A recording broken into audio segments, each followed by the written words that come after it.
نحمده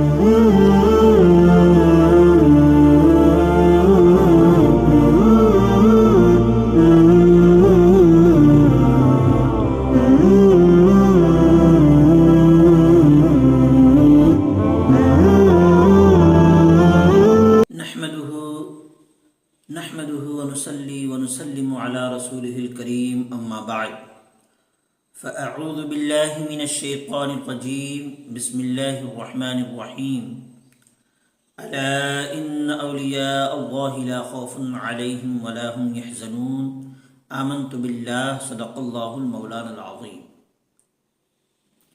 معزز ناظرین، السلام علیکم ورحمۃ اللہ وبرکاتہ.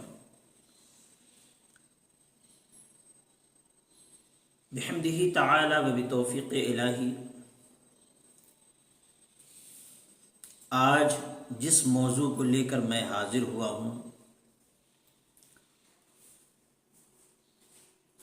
وہ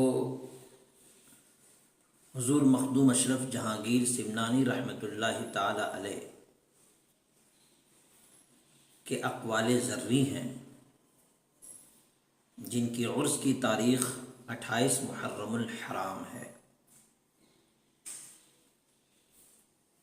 حضرت سلطان الاولیاء، تاج الاصفیاء، عمدۃ الکاملین، زبدۃ الواصلین، وارث علوم انبیاء والمرسلین، تارک السلطنت، غوث العالم، محبوب یزدانی، سلطان اوحد الدین، قدوۃ الکبریٰ، مخدوم سید اشرف جہانیہ جہانگیر سمنانی رضی اللہ تعالی عنہ فرماتے ہیں، ایمان و توحید کے بعد بندے پر سب سے پہلے عقائد حقہ شریعہ کا جاننا فرض ہے.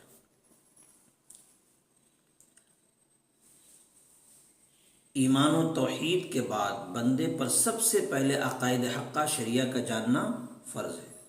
مطلب اگر عقائد حقہ سے واقفیت نہیں ہوگی تو مسائل شرعی سے صحیح طور پر ہم آشنا نہیں ہو سکتے.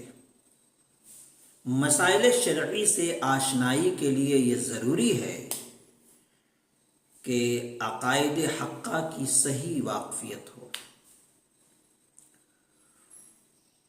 دوسرا ارشاد یہ ہے، آپ فرماتے ہیں حضور اکرم سرکار دو عالم صلی اللہ علیہ وسلم کے حسب و نسب کا علم حاصل کرنا یہ شریف ترین عمل ہے، اور آپ کے اجداد میں سے 4 جد کے نام یاد ہونا مسلمان ہونے کی شرط بتائی ہے آپ نے.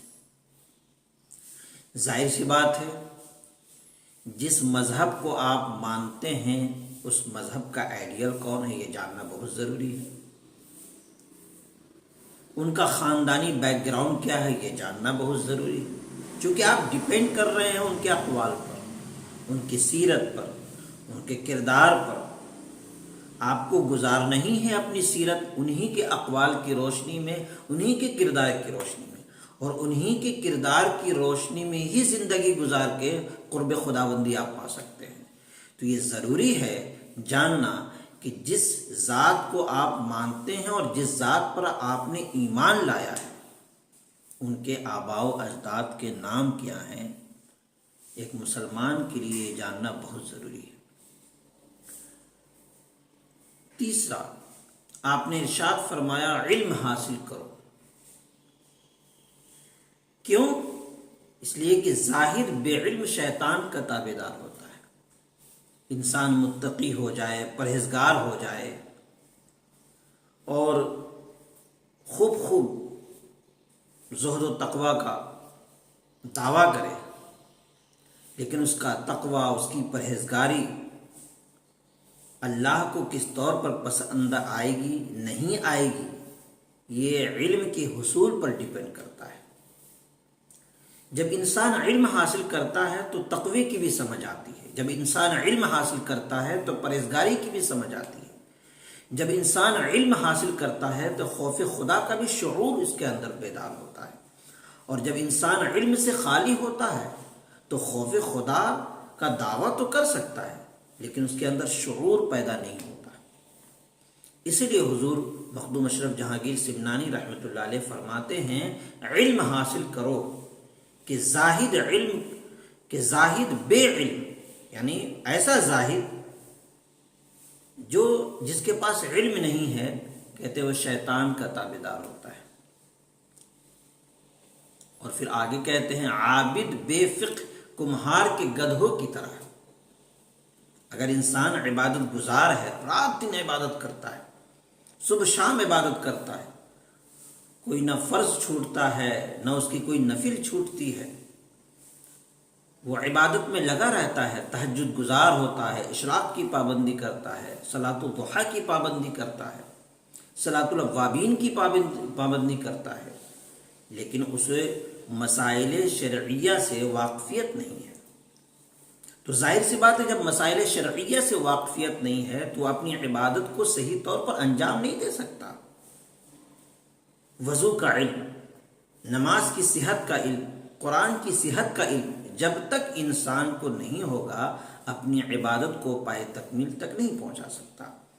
اور اس کے ساتھ ساتھ علم کے ساتھ ساتھ تقوی اور پرہیزگاری ضروری ہے، اس عبادت میں چار چاند لگا دیتا ہے۔ علم کے ساتھ ساتھ تقوی اور پرہیزگاری اگر نہیں ہے تو پھر وہ عبادت بھی کامل نہیں ہو پاتی۔